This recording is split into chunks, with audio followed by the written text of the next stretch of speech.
What's up guys, my name's Paul here and I'm coming at you today with another video. Our topic today is going to be about a super creepy curse coming all the way from the early 1800s, and it may still be affecting us to this very day.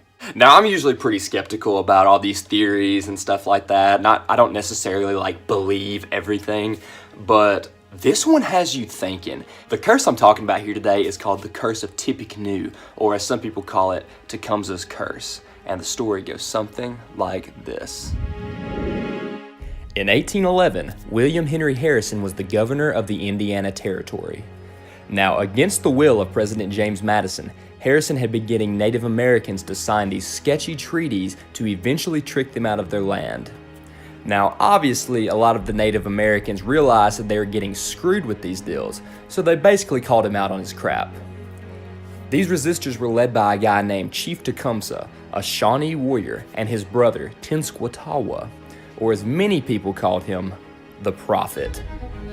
Now, Harrison didn't appreciate this resistance very much, so he marched his army on Tecumseh's village, supposedly to have a talk with Tippecanoe.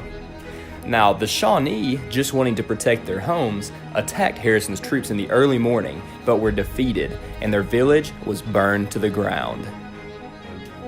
The heat between Tecumseh and Harrison continued into the War of 1812, where in 1813, Harrison's forces finally defeated the natives, who had teamed up with the British at this point, and they killed Tecumseh. Now, here's where everything gets crazy. According to legend, Tippecanoe the Prophet became enraged at the slaughter of his brother and the final defeat of their Confederacy. He cursed William Henry Harrison and the United States as a whole, so that every 20 years, whoever is in power will die while in office. Now in 1840, Harrison actually goes on and gets elected president of the country, and actually dies only 1 month into his term. And the curse didn't end there. 20 years later, in 1860, Abraham Lincoln gets elected president, and we all know what happened to him. Now, 20 years later, Garfield is elected president and is assassinated. 20 years later, McKinley, assassinated. 20 years later, Harding dies of health issues while in office. 20 years later, Roosevelt dies of cerebral hemorrhage during his 4th term in office. And 20 years later, John F. Kennedy is elected to office and is assassinated. Are you freaking kidding me? If that didn't send chills down your spine, I don't know what will. Now, they say that Ronald Reagan was supposed to die next from the curse, but Nancy Reagan apparently hired astrologers and psychics to try to protect him from this. Now, listen to what all happens to Reagan. First, he survives an assassination attempt where he was seriously wounded in 1981, and many people think that was the moment he was supposed to die. This isn't it, okay? While in office, he also survives colon cancer and supposedly began showing signs of Alzheimer's disease. This curse is doing everything in his power to take this man down, and he is somehow surviving it all.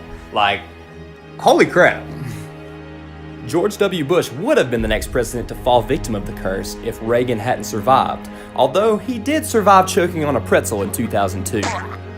And an assassination attempt in 2005 where someone threw a live grenade at him that failed to explode. Now guys, we have the next quote-unquote cursed election in 2020. What do you think? Is the curse broken, or were Reagan and Bush just really, really lucky?